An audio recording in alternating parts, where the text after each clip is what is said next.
Grabe guys yung fourth gear, oh, lakas masyado. Fourth gear pa lang yun, ah. Partida. Oh. What? Nag-70, oh. 77. Fourth gear. Masusubukan si Sniper sa traffic. Actually hindi ko pa na-try siya eh, kung ano yung performance niya sa ganitong klaseng traffic. At hindi pa rin ako sanay siya i-drive sa traffic. Kasi yun nga, kills ko yung konting bigat, ano, medyo namimiss ko yung comfort na binibigay ng Suzuki Smash sa pagiging magaan niya dito sa ganitong klaseng traffic. Haba ng traffic na to, ah.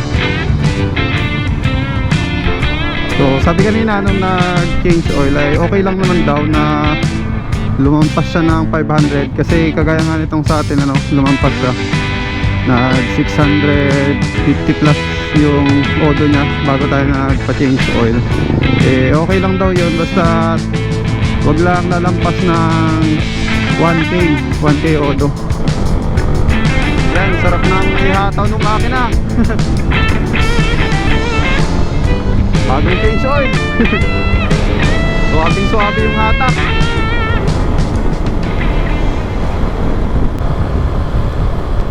What is up guys, JB Moto here na naman for another vlog, another episode.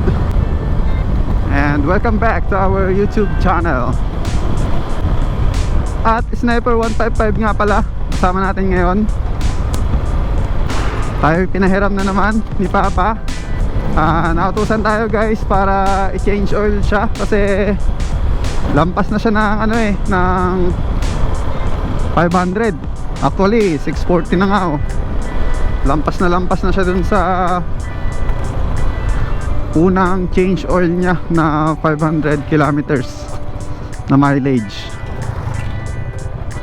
Ayon kasi sa kaso guys, eh pag nabot daw natin yung 500 kilometers, eh babalik natin sa kanila at i-change oil. At yun yung gagawin natin ngayon. Lumampas lang siya ng konti, 641. Okay lang kaya to? Okay lang naman siguro, wala naman sigurong epekto sa makina. So tara na, dire-diretso na tayo.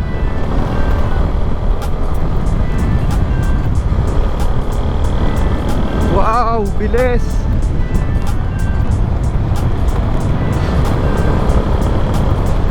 Grabe!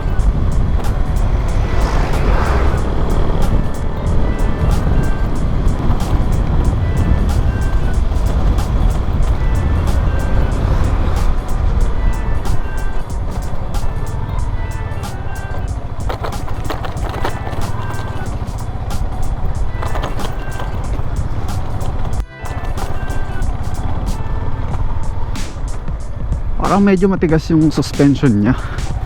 Pag dinadaan ko sa mga ganitong lubak ko, tigas. Medyo matigas siya. Siguro kailangan din nating i-brake in pati yung suspension. Baka kaya siya matigas kasi hindi lang siya nabe-brake in. Hanggang ngayon naninibago pa rin ako dito sa cambio niya eh. Yung upshift, nagagawa akong downshift eh. Sanay na sanay kasi tayo dun kay Smash. So yan, nandito na tayo sa highway. Sana lang walang mga masyadong checkpoint kasi wala pa nga ang papel tong motor natin na to, itong Sniper. Sana naman nga wala eh, sa init ng panahon siguro tatamarin rin silang mag checkpoint nyan. Grabe guys yung fourth gear, oh, lakas masyado. Fourth gear pa lang yan, ah. Partida. No. What? Nagsi-70, oh. 77. Fourth gear. Pero wag naman natin sagarin. Break in pa to, kaya luhay-luhay lang tayo. What a word, luhay-luhay. Term yun dito sa amin na ang ibig sabihin ay dahan-dahan lang. Pag sinabing magluhay-luhay, dahan-dahan lang. Konting trivia.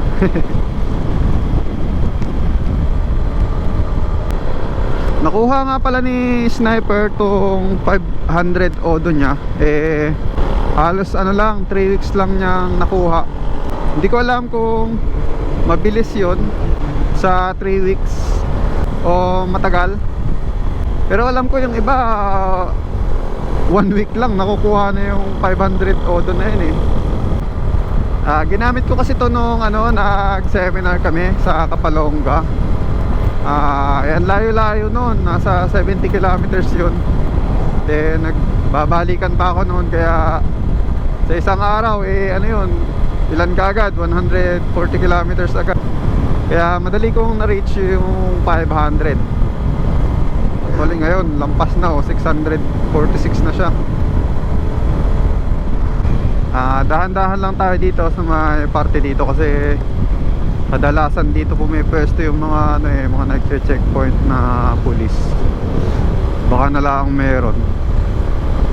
Ngayon guys, kahit na 640 kilometers na siya, nararamdaman ko na yung makina niya hindi pa rin ganun kaganda talaga ihataw-hataw. Medyo matigas-tigas pa. Pag nire-rev mo pa siya ng todo, iba pa yung feels, hindi pa siya ganun ka-smooth. So need pa talaga nating i-break in to. Siguro matatapos ang break in ito mga 1,500, mga ganong mileage.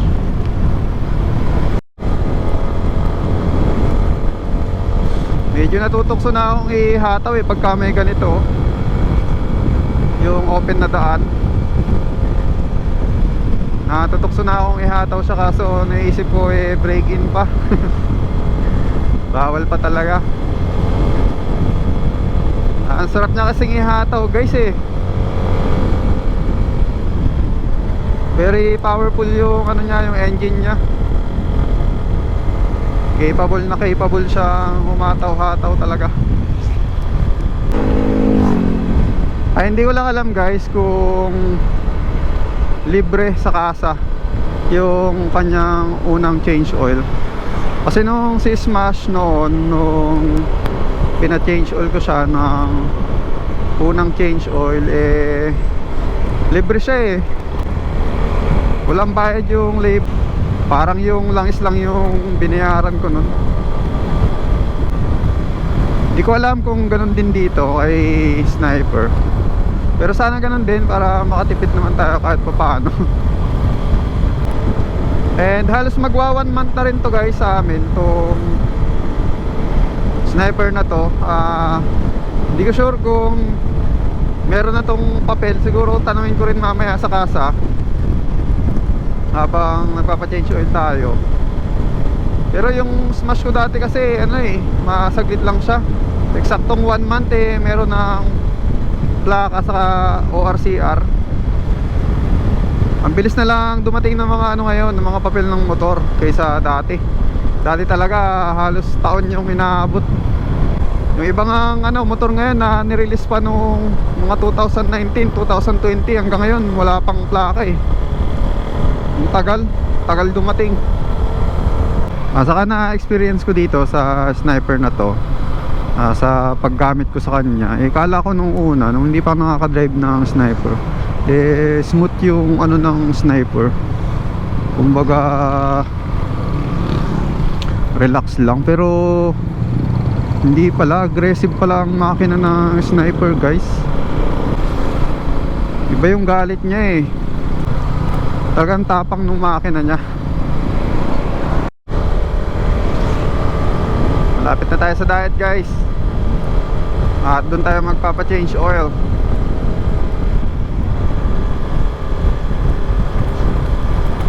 Doon yung kasang pinagkunan ko nito sa Motor Trade. Pinagkunan pala namin kasi kay Papa to eh, hindi naman to sa akin. So mabuti naman guys, walang mga checkpoint sa daan. Ganda talaga ng niya, overtaking power, nakakatuwa. Kahit wala ka masyadong buwelo eh, talagang bibigyan ka na ng power. Hindi siya patay. Ibang motor kasi need mo pang bumuelo eh. Dito hindi mo na masyadong kailangan bumuelo. Pero guys, bago tayo magpa-change oil eh, pahinga muna natin tong engine nya. Medyo malayo-layo rin to eh. Malayo-layo rin yung biniyahin nya. Nasa 20 kilometers din. So i-cool down muna natin yung makina. Kaya hindi muna tayo didiretso doon sa papa-change oil natin. Siguro papahinga muna natin siya. Guys, traffic dito sa sentro ng Daet. Masusubukan si Sniper sa traffic. Actually hindi ko pa na-try siya eh, kung ano yung performance niya sa ganitong klaseng traffic. At hindi pa rin ako sanay siya i-drive sa traffic.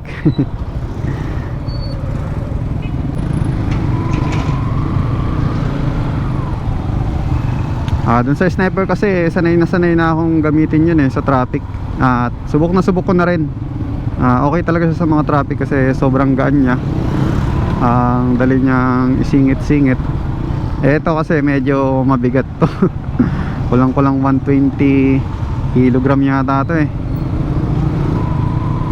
Si Smash nasa 90 kg lang yata yun. Sobrang gaan. So far okay naman siya. Kasi yun nga, feels ko yung konting bigat medyo namimiss ko yung comfort na binibigay ng Suzuki Smash sa pagiging magaan niya dito sa ganitong klaseng traffic.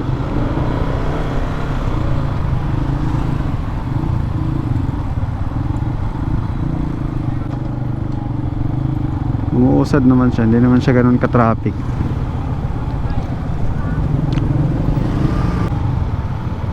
Oops, may ambulansya. Saan kaya ito pupunta? Singi tayo dito.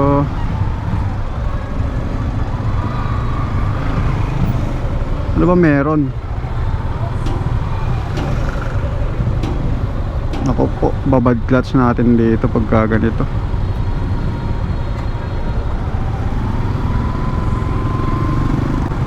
Yan sabi ng iba, pagka ganito daw, huwag mo ibababad sa clutch yung lever. Madali daw makasunog ng clutch. Hindi ko alam kung gaano siya katotoo, pero sinusunod ko eh. Ayan o. Hindi ako masyadong nagkwakuan clutch. Neutral ko pag humihinto talaga ako. Haba ng traffic na to Shit eh. Okay guys, mission success na. Tapos na nating mapa-change oil to si Sniper. Okay naman. Libre pala guys yung niya, yung service.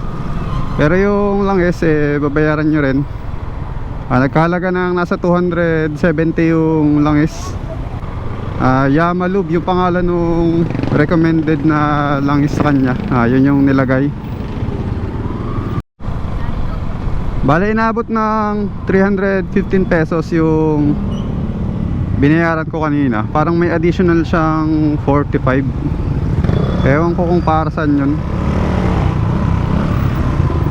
Kalimutan ko ng basahin kanina eh. Take note nga pala guys, pag magpapa first change oil kayo, dalhin nyo yung yung coupon. May pag kumuha kayo ng motor, may bibigay sa inyong coupon na para siyang maliit na booklet. Dalhin niyo yun kasi hinahanap siya. May mga sinusulat dun yung yung staff ng kasa. So sabi kanina nung nag-change oil ay okay lang naman daw na lumampas siya ng 500 kasi kagaya nga nitong sa atin lumampas siya. Nag 650 plus yung odo niya bago tayo nagpa-change oil. Okay lang daw yun basta wag lang lalampas ng 1k odo. Dun siguro medyo hindi na maganda sa makina pag lumampas ng 1k. Kanina kasi nag-aalala ako kasi lumampas na siya ng prescribed na niya, mileage. Lumampas tayo ng halos nasa 150 kilometers. Okay lang pala yun.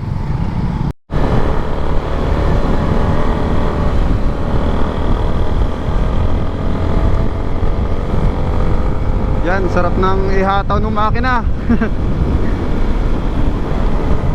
Bagong change oil. Suwabing suwabe yung hatak.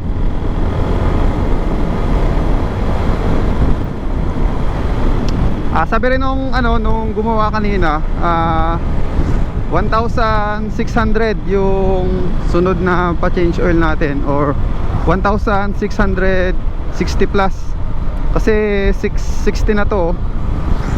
Kaya yun yung nirecommend niya ang sunod na change oil. Within within 1 month. Huwag nyo dapat palampasin ng 1 month. So tatandaan natin yung date ngayon, March 23.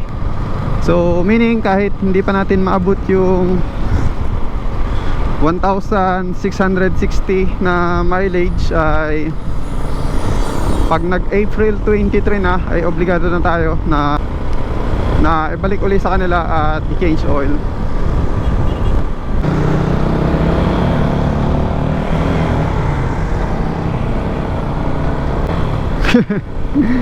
Nakita nyo ba yun? Nagkamali na naman ako ng gear. Biglang nag-neutral. Nalilibang talaga ako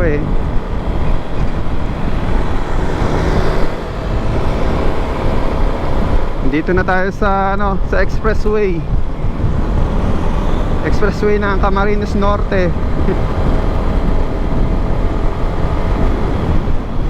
Medyo mahaba kasing straight line to, tapos yung kalsada 4 lanes.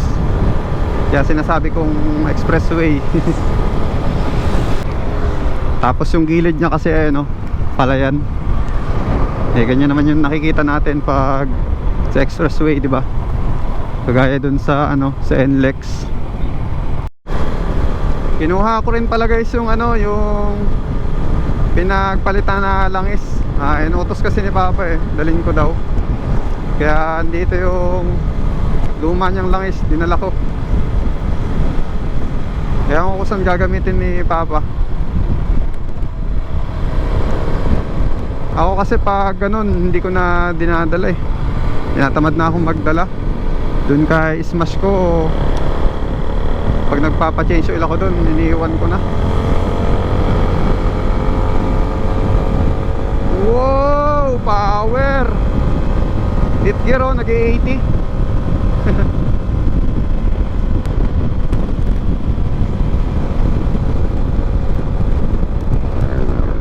Six gear. Di mas mas mabilis to.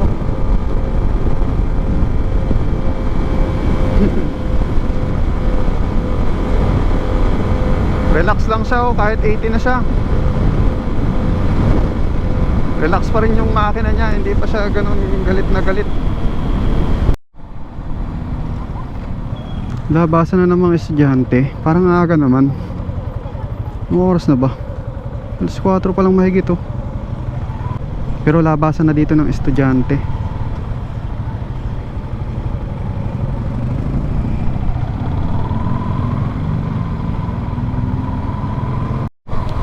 Sobrang nakakasilaw guys. Tapat na tapat sa atin yung araw. Grabe.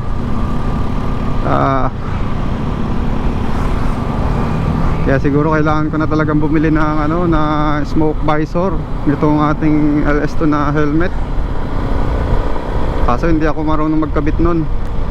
Meron naman siguro online, mag-research na lang tayo kung paano ikabit.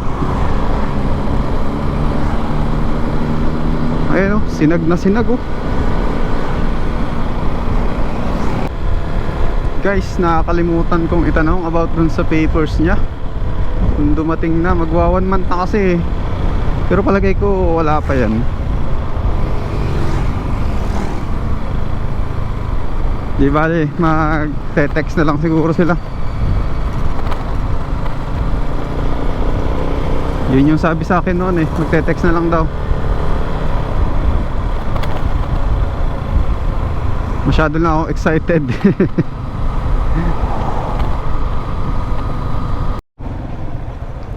Guys, daan lang tayo dito. Bili tayo ng pandesal.